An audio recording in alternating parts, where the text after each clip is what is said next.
Hello guys, this is my trading journal for Friday the 19th of February.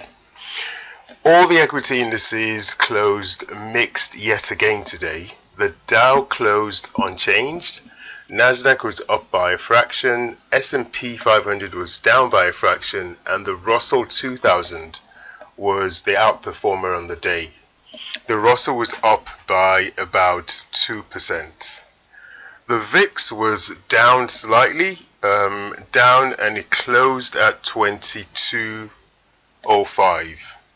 So down on the day, but up from Wednesday.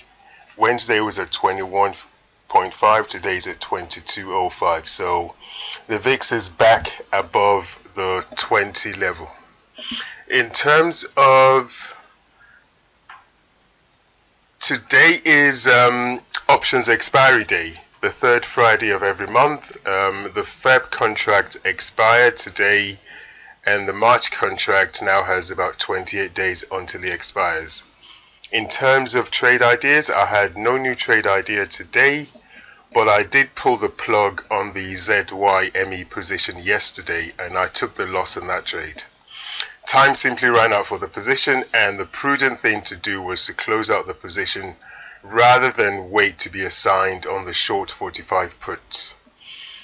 Moving on to my open positions, I now have 3 open positions in the March contract: XL, GNOG, and MSTR.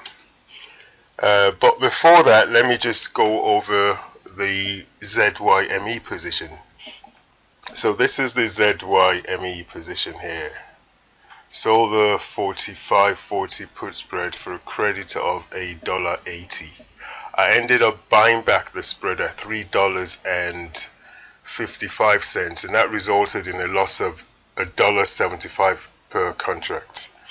And that means that for the month of, or for the February expiry, I recorded a negative P&L minus 984 for the month. But for the year as a whole, I still have a small net positive P&L. So this is the January expiry. That's what I recorded in January, and February negative that. No one likes taking losses, but they are a necessary evil in this business. And if one has to take a loss, this is how to lose. And by this is how to lose, I mean that the losing month should ideally not be greater than the average of your monthly gains. I've only got 1 month to go by this year, only January, and the profit for January is greater than the loss in Feb. Taking massive losses that eat up about 3 months worth of gains can be devastating for your morale and your trading psychology. So I'd rather take a small loss and move on than take a big loss. Now onto my open positions. So this is the March expiry. The first one is XL. Let me see where XL closed today. So on XL, I sold the 17.5, 12.5 put spread for a credit of $1.85. So XL closed today at 17.57. It was down a bit today. My short 17 put is out of the money, but just barely out of the money, and I expect it to actually go in the money soon as XL continues to move down until it finds a floor or support. So I plan to adjust this position in due course, but at the moment no action is required. I do expect XL to come down a bit more from 17.57. That's all baked into it, and I'll make an adjustment in due course on that one.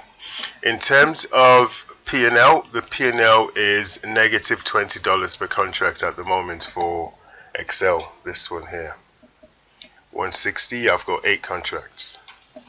The next one is GNOG. On GNOG, I sold the 17.5, 12.5 put spread for a credit of $1.72.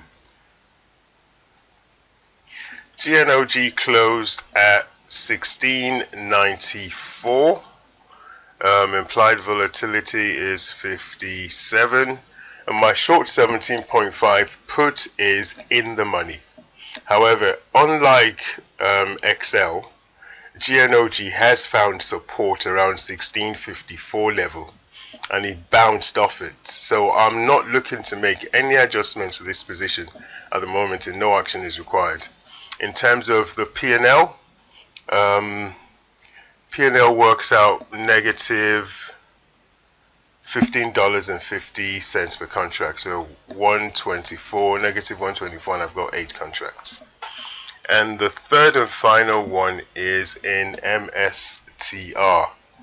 This one I sold at 820, 810 put spread, $10 wide spread for $4. Let's see where MSTR closed.